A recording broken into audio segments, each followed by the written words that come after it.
Hola, y bienvenido a este vídeo. El sello que a continuación investigaremos, trata sobre Rosalía de Castro. Creado por España en el año 1967, y con el valor facial de 6 pesetas. Así que, acomódate bien donde estés, presta atención, y disfruta de la historia que esconde este sello.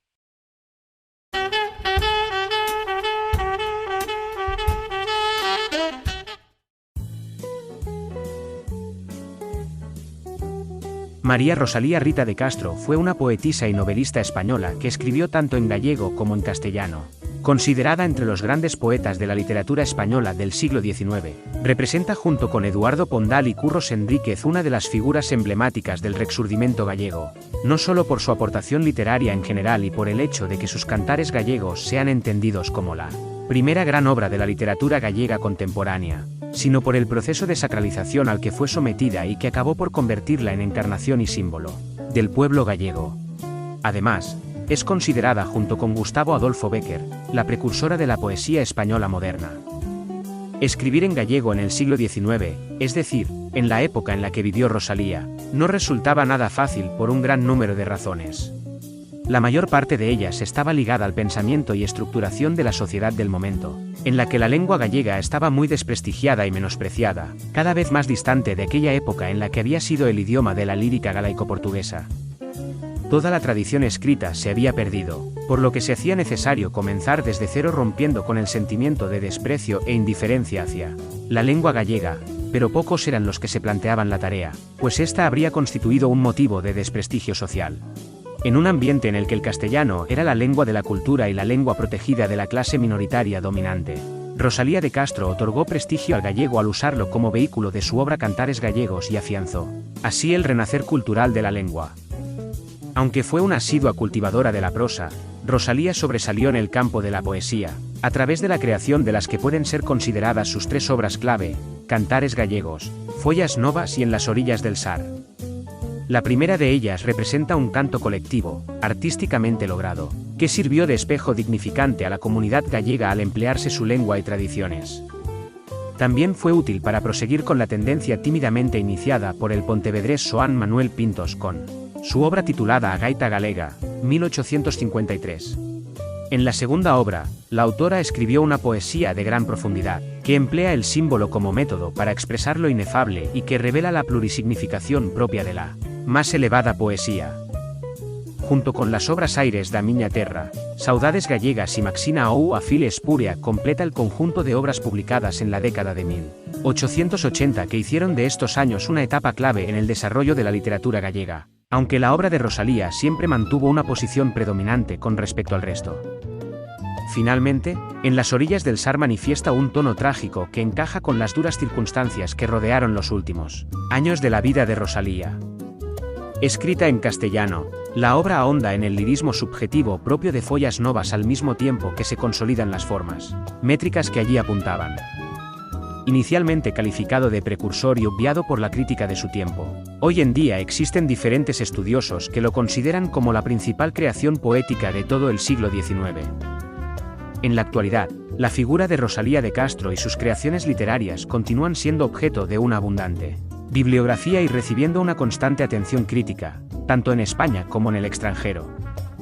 Es tal la aceptación y el interés que las obras de esta escritora despiertan en el mundo, que en las últimas décadas sus poemas han sido traducidos a idiomas como el francés, el alemán, el ruso y el japonés. Nació en la madrugada del 23 de febrero de 1837 en una casa localizada en el margen derecho del Camiño Novo, la antigua vía de entrada a la ciudad de Santiago de Compostela para todos aquellos viajeros procedentes de Pontevedra. Hija natural del sacerdote José Martínez, viejo capellán de la iglesia de Iria y de María Teresa de la Cruz, Castro y Abadía, de familia hidalga, soltera de escasos recursos económicos, fue bautizada a las pocas horas de su nacimiento en la capilla del Hospital Real por el presbítero José Vicente Varela y Montero, con los nombres de María Rosalía Rita y figurando como hija de padres desconocidos. Con frecuencia los biógrafos de la escritora gallega han ocultado la condición eclesiástica de su padre, así como también trataron de obviar el hecho de que fue registrada como hija de padres desconocidos y que se libró de entrar en la inclusa al hacerse cargo de ella su madrina María Francisca Martínez, fiel sirviente de la madre de la recién nacida. Cuando nació Rosalía, su madre tenía 32 años y aunque llevó en secreto su embarazo, parece que asumió su maternidad públicamente. La relación entre madre e hija en la infancia fue muy estrecha. Teresa de Castro estaba lejos de la imagen de mujer atemorizada y preocupada por las apariencias. Su independencia como cabeza de familia le otorgó libertad de criterio y de movimiento para la educación de su hija, y la estrecha red familiar que la rodeó fue un apoyo destacado, apunta la investigadora María Jesús Lama. Aunque en ocasiones se señala que Rosalía se crió en el campo con la familia de su padre y así aprendió gallego, por un comentario de Murguía en una carta se sabe que Rosalía hablaba gallego porque pertenecía a una familia nobiliaria. Investigaciones en el siglo XXI rompen con el mito de que fue abandonada por su madre. Rosalía no fue abandonada por su madre, señala Catherine Davis. En un documento firmado ante notario en 1843, su madre, doña Teresa de Castro, reconoce a Rosalía como su hija natural y da como fecha del nacimiento el 23 de febrero de 1837. El documento fue localizado en 2021. Su padre, José Martínez Biojo, tenía 39 años cuando nació Rosalía. Su condición sacerdotal impedía reconocer a su hija y delegó el cuidado en sus hermanas. Doña Teresa y doña María Josefa asumieron su tutela mientras vivió en Ortoño hasta que su madre se hizo cargo de ella. Es en esta época cuando la escritora toma conciencia de la dureza de la vida del labriego gallego, así como también será en esta parte de su vida cuando tenga conocimiento y vivencia del mundo rural propio de Galicia, la lengua, las costumbres, las creencias o las cantigas que tanto influyeron en su obra titulada Cantares Gallegos. Se sabe que en torno al año 1850 la joven se traslada a la ciudad de Santiago de Compostela, donde vivió junto a su madre, aunque ya había convivido con anterioridad con ella en Padrón en 1842 cuando Rosalía tenía poco más de 5 años. Es en Santiago de Compostela donde Rosalía recibió la instrucción considerada por aquel entonces como la más adecuada para una joven, asistiendo de forma habitual a las actividades culturales promovidas por el Liceo de la Juventud junto con personalidades destacadas de la mocedad intelectual compostelana como Manuel Murguía, Eduardo Pondal y Aurelio Aguirre. Todavía en la actualidad es motivo de discusión entre los diferentes críticos la relación que Rosalía mantuvo con Aurelio Aguirre, puesto que a pesar de que se desconoce si existió una relación sentimental entre ambos, la obra del mencionado sí que dejó huella en ciertos poemas de la escritora.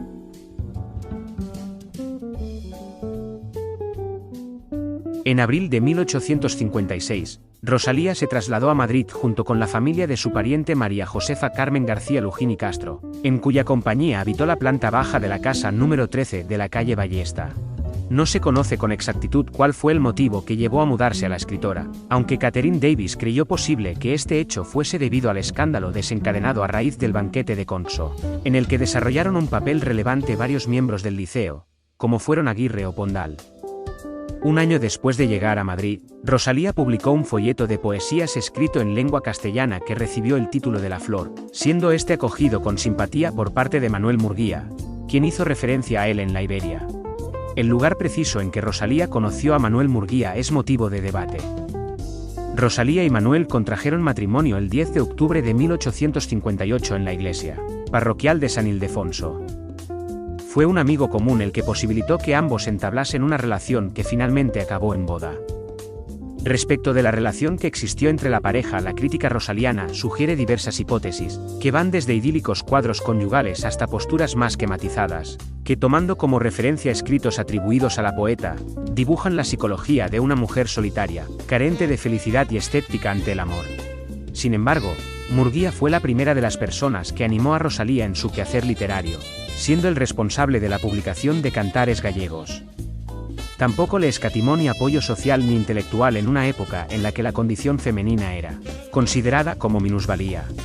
A los 7 meses de casarse, Rosalía dio a luz en Santiago de Compostela a su primera hija, llamada Alejandra. A esta siguieron Aura, los mellizos Gala y Ovidio, Amara, Adriano Honorato, quien falleció en noviembre de 1876 a consecuencia de una caída, y Valentina, quien nació muerta. Todos los hijos de Rosalía de Castro nacieron en Galicia, ya fuese en Lestrobe, La Coruña o Santiago de Compostela. El matrimonio cambió de domicilio en múltiples ocasiones, a lo que se añadió una separación del mismo a causa de las actividades profesionales de Murguía y graves problemas económicos derivados tanto de la inestabilidad laboral del marido como de la parca salud de Rosalía de Castro. Todos estos factores configuran un panorama vital que contribuye a explicar la hipersensibilidad y el pesimismo de la escritora. En 1859, el matrimonio estaba residiendo en La Coruña. Luego pasa a Madrid, de donde Rosalía regresa a Santiago para volver a la capital española. Con posterioridad, existen referencias que permiten afirmar la presencia de la poeta en Lugo y Santiago, además de algunos viajes que realizó el matrimonio a Extremadura, Andalucía, Castilla-La Mancha y Levante. En el mes de septiembre de 1868 se produjo el levantamiento revolucionario español, conocido como La Gloriosa, pasando Murguía de ser secretario de la Junta de Santiago a director del Archivo General de Simancas, cargo que ejerció durante 2 años. A partir de este momento, la vida de Rosalía se desenvolvió entre Madrid y Simancas, siendo en la ciudad vallisoletana en la que escribió gran parte de las composiciones recogidas en Follas Novas. A fines de 1869 o en 1870 se produjo el encuentro entre Rosalía de Castro y Gustavo Adolfo Bécquer. Desde 1871, Rosalía de Castro no salió de Galicia. Vivió a partir de este año en las Torres del Estrobe, en Dodro, en Santiago de Compostela y Padrón, donde prácticamente se instaló en 1875. Los últimos años de la vida de Rosalía transcurrieron en la comarca de Padrón, lugar en el que había pasado su infancia, así como buena parte de su juventud. La Casa Grande de Arretén, nombre popular con que el que se conocía al pazo en el que había nacido su progenitora, ya no era de la propiedad de la familia, factor que propició que la escritora tuviese que residir en las Torres del Estrobe entre 1879 y 1882 mientras su marido se encargaba de la dirección en Madrid de la Ilustración gallega y asturiana. Finalmente, se trasladó junto con su familia a la casa llamada de La Matanza, situada en la parroquia de Iria. Rosalía nunca disfrutó de una buena salud, pareciendo predestinada desde su juventud a una muerte temprana. Como detalle anecdótico cabe señalar que a su médico principal, el catedrático Maximino Teijeiro, le dedica un libro poniéndole, de su eterna enferma. También fue atendida, probablemente a requerimiento del anterior, por el cirujano y también catedrático Timoteo Sánchez Freire. De hecho, en las pocas cartas que se conservan y que ésta envió a su marido, con frecuencia se alude a las continuas dolencias que la atenazaban. Poco tiempo antes de fallecer, la escritora decidió pasar una temporada a las orillas del mar y por ello se trasladó a Santiago de Carril. Cierto tiempo después regresó al lugar de la matanza, donde el cáncer de útero que padecía se fue complicando progresivamente desde 1883, mermando cada vez más a la ya de por sí débil salud de la escritora. Tras 3 días de agonía falleció al mediodía del miércoles 15 de julio de 1885, en su casa de La Matanza, a consecuencia de una degeneración cancerosa del útero. El cuerpo inánime recibió sepultura al día siguiente en el cementerio de Adina, localizado en Iria Flavia, que curiosamente había sido cantado en una composición de Rosalía de Castro. No obstante, su cadáver fue exhumado el 15 de mayo de 1891 para ser llevado solemnemente a Santiago de Compostela, donde fue nuevamente sepultado en el mausoleo creado específicamente para la escritora por el escultor Jesús Landeira, situado en la capilla de la Visitación del convento de Santo Domingo de Bonaval, en el presente Panteón de Galegos Ilustres. Resultan especialmente ilustrativas las fidedignas líneas escritas por González Besada sobre los últimos momentos de Rosalía. Recibió con fervor los santos sacramentos, recitando en voz baja sus predilectas oraciones. Encargó a sus hijos que quemasen los trabajos literarios que, ordenados y reunidos por ella misma, dejaba sin publicar. Dispusóse la enterrara en el cementerio de Adina, y pidiendo un ramo de pensamientos, la flor de su predilección, no bien se lo acercó a los labios sufrió un ahogo que fue comienzo de su agonía. Delirante, y nublada la vista, dijo a su hija Alejandra, «Abre esa ventana que quiero ver el mar», y cerrando sus ojos para siempre, expiró. Sin embargo, desde Padrón es imposible ver el mar. Por ello resultan enigmáticas estas palabras puestas en boca de una persona para quien el mar fue una perenne tentación de suicidio.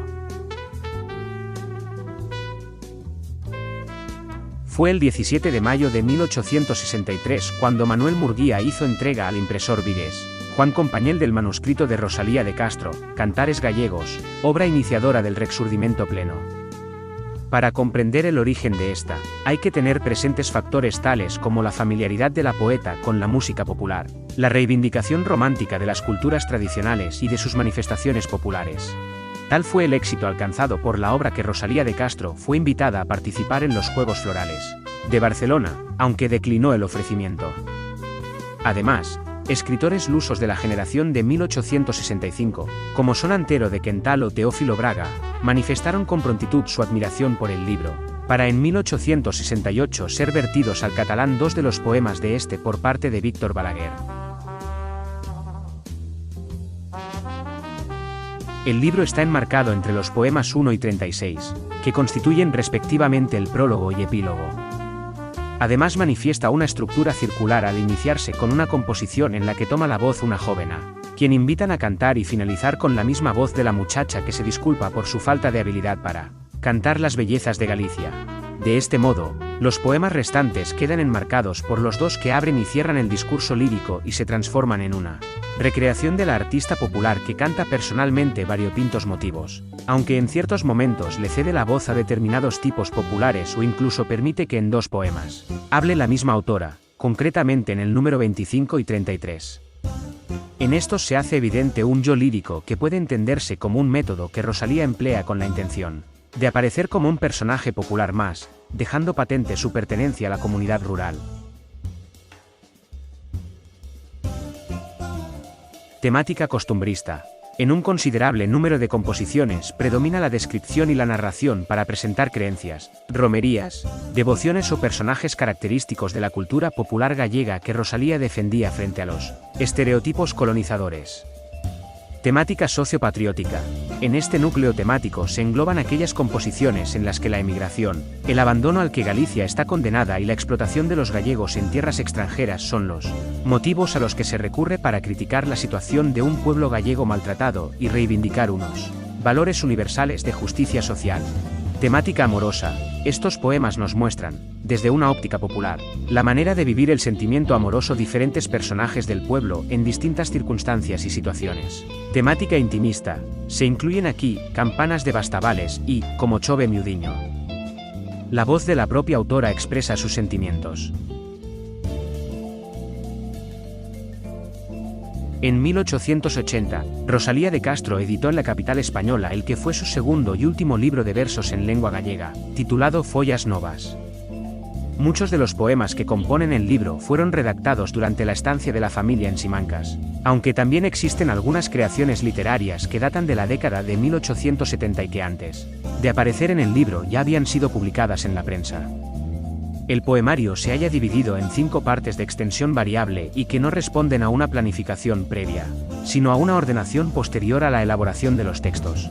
Calificada como la obra más rica y profunda de Rosalía, Follas Novas fue y sigue siendo considerada por buena parte de la crítica como el libro de transición entre la poesía colectiva de cantares gallegos y el radical intimismo de En las orillas del Sar, en el que se da cabida a poemas de corte popular hasta creaciones que tratan el paso del tiempo y la muerte.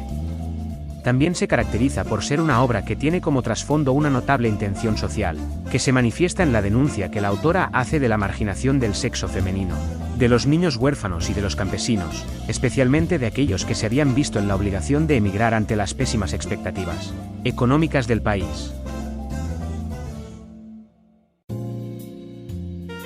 El libro se abre con una dedicatoria de la autora a la Sociedad de Beneficencia Dos Naturales de Galicia en La Habana, de la que había sido nombrada socia honoraria. A continuación aparece el prólogo de Emilio Castelar, al que sigue un significativo preámbulo de la escritora, en el que se explica la característica cohesión existente entre lo personal y lo social, entre los sufrimientos íntimos y las desgracias colectivas, que constituye el eje central del poemario. En este preámbulo, Rosalía pone de manifiesto su intención de no volver a escribir en gallego, cosa que reitera en una carta escrita a Murguía en julio de 1881. Los núcleos temáticos básicos de Follas Novas son dos. Por un lado se diferencia un tipo de poesía subjetiva, que se corresponde con los 2 primeros apartados en que se estructura el libro, donde la autora desenvuelve un discurso existencial pesimista y angustiado. Por otro lado existe una poesía objetiva, correspondiente a los apartados 4 y 5, en la que se insiste en el aspecto reivindicativo de lo popular y del hombre gallego, y donde se tratan temas que ya aparecieran en cantares gallegos, como la emigración y la injusticia social.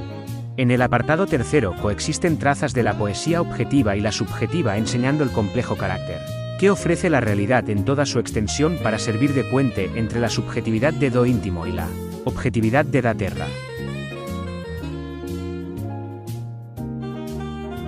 La obra poética, en la que el sentimiento constante y predominante es la saudade, nos ofrece una visión desolada del mundo y de la vida. También es reseñable la profundización en el yo que realiza la poeta y que la lleva al descubrimiento de una saudade ontológica, un sentimiento misterioso e inefable de soledad sin relación con algo concreto, que está vinculado a la radical orfandad del ser humano. Esta tara existencial que Rosalía analiza desde su propia vivencia, se percibe como el hallazgo final de un proceso en el que la desgracia va marcando su vida por medio del sufrimiento y del dolor, siendo este último inevitable, como nos lo revela en el poema Una vez tiven un cravo. Ante esta situación, la única solución es la huida o pérdida absoluta de la conciencia. Toda la visión desolada de la vida se intensifica con la angustia existencial que se deriva de la omnipresencia de un fantasma que atenaza su vida y que se manifiesta de forma especial en el símbolo oscuro, vago y polisémico de la negra sombra.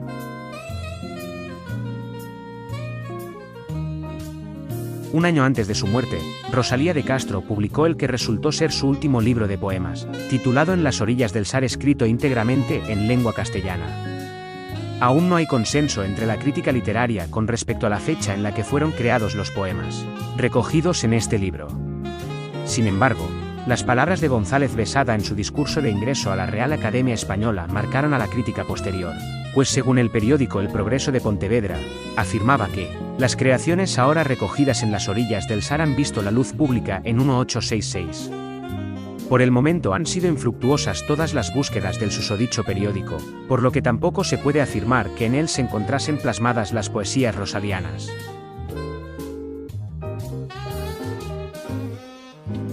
Lides, en lengua española, año 1858. Este artículo publicado en el Álbum del Miño constituye el primer escrito en prosa en lengua castellana, publicado por Rosalía de Castro, posiblemente como consecuencia de los comentarios favorables de Manuel Murguía y Benito Vicetto con respecto a su introducción en el ámbito poético. La hija del mar, en lengua castellana, año 1859. Su permanencia en Muxía le inspiró la ambientación de esta obra en prosa, que además fue la primera de las novelas de Rosalía. En ella se desenvuelve el tema del temperamento femenino, tratándose de un relato de marcado carácter reivindicativo en el que dos mujeres intentan defender su honra en medio de un ambiente predominantemente femenino. Destaca el prólogo de la novela, donde la autora defiende los derechos de la mujer en la vida intelectual. Cita predecesoras destacadas tanto del mundo de las artes como de la política, incluyendo algunos ejemplos de mujeres luchadoras, reformadoras y poderosas en diferentes ámbitos de la vida pública. Tal como la define la catedrática Pilar García Negro, Rosalía fue una feminista en la sombra, que reivindicó el papel de las mujeres en un momento muy complicado. Flavio, en lengua castellana, año 1861. En esta obra aparece por primera vez el tema del amor desengañado, siendo recurrente en la poesía que cultivó a partir de este momento. Se trata de una novela de la etapa de la juventud de la autora, quien la define como un ensayo de novela. El caballero de las botas azules, en lengua castellana, año 1867, considerada por la crítica la más interesante de las novelas de Rosalía y calificada por esta como un cuento extraño, constituye una enigmática fantasía satírica en la que la escritora gallega expone un surtido de relatos de corte lírico fantástico con trazos costumbristas que tiene el objetivo de satirizar tanto la hipocresía como la ignorancia de la sociedad madrileña. Confluyen en su composición elementos provenientes de dos campos, como son la libre imaginación y la sátira realista de costumbres.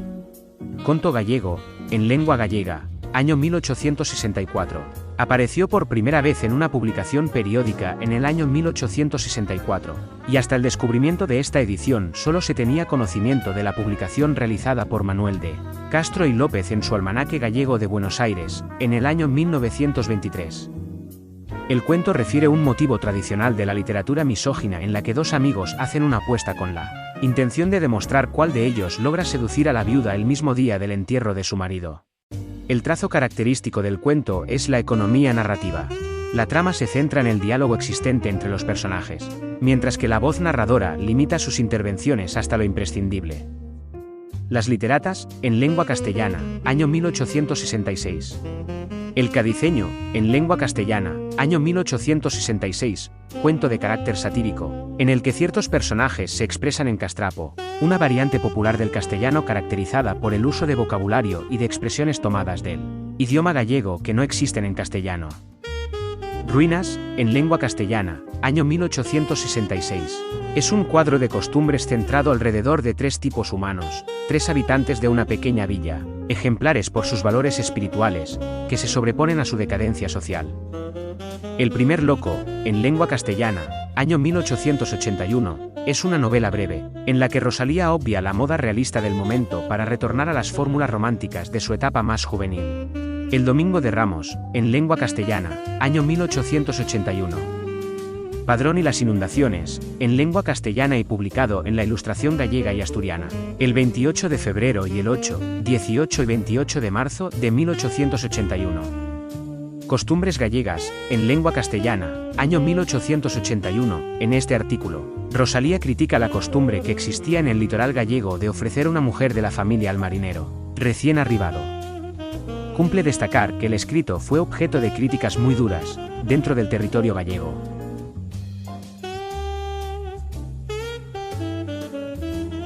El idioma que tenían a su disposición los iniciadores del Renacimiento romántico, que eran unos completos desconocedores de los textos medievales, era una lengua dialectal empobrecida, muy erosionada por la lengua oficial y fragmentada en variedades comarcales. No se puede afirmar que Rosalía de Castro escribiese en un dialecto determinado, aunque su elástico sistema de normas lingüísticas tenga como base geográfica las hablas de las comarcas bañadas por el Sar y el Ulla, con una clara tendencia al seseo. Como consecuencia de la precaria situación en la que se encontraba la lengua gallega escrita de la época, Rosalía solía emplear vulgarismos, hipergalleguismos y castellanismos. También son habituales en sus obras las variaciones léxicas y morfológicas, mientras se adoptan diferentes soluciones para la formación del plural de las palabras agudas. A pesar de todo, a Rosalía le interesa más la vivacidad que la pureza de la lengua gallega que usa para expresarse, lo que deja patente en el prólogo de Cantares gallegos. Es allí donde se dice que a pesar de carecer de gramáticas y de reglas, lo que propicia la aparición de errores ortográficos, la autora puso su mayor cuidado en reproducir el verdadero espíritu del pueblo gallego. Con la publicación de Cantares gallegos en el año 1863 se alcanzó el momento culmen del rexurdimento de las letras gallegas, así como se marcó un punto de inflexión en la historia de la literatura gallega. Con un elevado ejercicio lingüístico y literario, la escritora prestigió al gallego como lengua literaria y reivindicó su uso.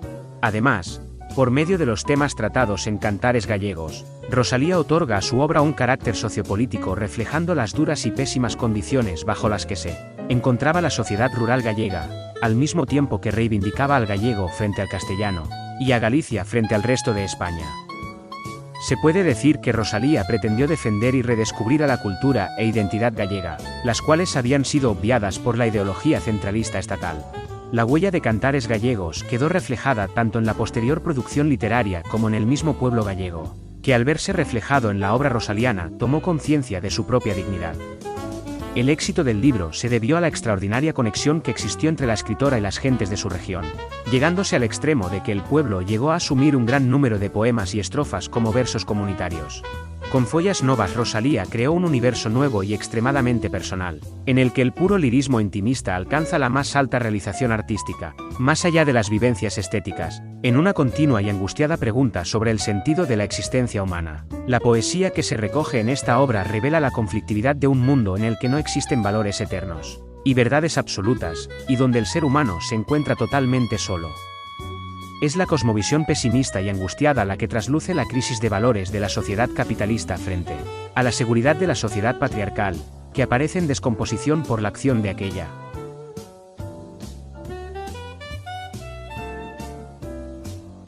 La valoración de la obra rosaliana y la mitificación de la escritora se produjeron tras el fallecimiento de la misma, puesto que a lo largo de su vida esta fue permanentemente menospreciada y marginada, quedando fuera de escritos tan relevantes como La literatura en 1881 de Leopoldo Alas y Armando Palacio Valdés. Fue necesario esperar hasta los modernistas y la generación del 98 para que reconocieran en Rosalía a una creadora afín a su espíritu. Los mayores promotores de Rosalía de Castro fueron los escritores del 98, quienes la dieron a conocer a través de sus escritos en toda la geografía española y en la América hispanohablante, valiéndose de su gran reconocimiento social y de la reedición de muchas de las páginas que fueron escritas por ellos y que versaban sobre la escritora. Principalmente, fueron Azorín y Miguel de Unamuno los más acérrimos valedores de Rosalía, quienes le dedicaron entre 1911 y 1912 un total de 6 artículos que versaban sobre la escritora gallega. El resto de literatos noventayochistas no se pronunciaron en favor de Rosalía de Castro, y si lo hicieron fue de una forma muy tenue, como hizo Antonio Machado con una lacónica y tardía observación sobre la poeta. Destacó también Ramón María del Valle-Inclán, pero en este caso por las duras críticas y juicios negativos que le dedicó a la obra rosaliana, a pesar de ser amigo de su marido, Manuel Murguía, quien se había encargado de la redacción del prólogo de la obra titulada Femeninas, del mismo Valle-Inclán. El independiente Juan Ramón Jiménez también se hizo eco de la obra rosaliana, dedicándole todo tipo de elogios y considerándola como la predecesora de la revolución poética iniciada por Rubén Darío. Considerándola una poeta del litoral, al igual que hacía con Bécquer, Jiménez le otorga el calificativo de innovadora y precursora del modernismo español. El 8 de marzo de 2017, la escritora María Reimóndez Meilán recibió el primer premio Xoana Torres de ensayo y creación audiovisual con su ensayo Rosalía de Castro, traductora feminista, en diálogo con Erin Moure. En este ensayo se destaca el trabajo como traductora de Rosalía de Castro desde una óptica feminista para su tiempo.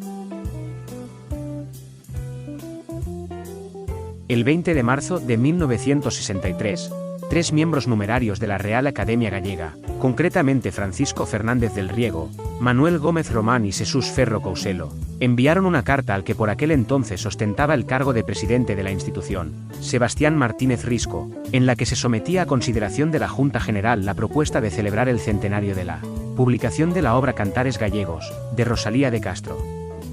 El 28 de abril, a consecuencia de la propuesta elevada al presidente, tiene lugar una junta ordinaria en los salones municipales cuyo resultado fue la declaración del Día das Letras Galegas el 17 de mayo de cada año, quedando reflejada tal decisión en el acta de la sesión. A los 2 días de alcanzarse un acuerdo en el seno de la institución, el presidente de la Real Academia Gallega procedió a la comunicación del mismo al Ministerio de Información, Turismo solicitando su permiso para poder llevar a buen término la iniciativa. El 14 de mayo, el delegado provincial del ministerio al que se había acudido respondió de manera positiva a la propuesta. Así, aquel año de 1963 se honró la figura de Rosalía por medio de diversos actos que fueron promovidos por la institución académica, teniendo esto como sede principal la ciudad de La Coruña. No obstante, en otras ciudades de toda Galicia también se promovieron distintos homenajes y actos con el objetivo de honrar tanto a la autora como a su obra. En la actualidad, son varias las instituciones, espacios públicos y bienes de consumo designados con el nombre de Rosalía de Castro, poniendo esto de manifiesto el arraigo social que tiene la figura de la poeta. De este modo, es posible encontrar centros de educación tanto en la Comunidad Autónoma de Galicia como en el resto de regiones de España, en Rusia, Venezuela o Uruguay llamados igual que la escritora, a lo que se debe añadir numerosos parques, plazas y calles, asociaciones culturales, premios otorgados a personas íntimamente vinculadas a la lengua gallega y española, bibliotecas, agrupaciones folclóricas, coros musicales e incluso un vino con denominación de origen Rías Baixas.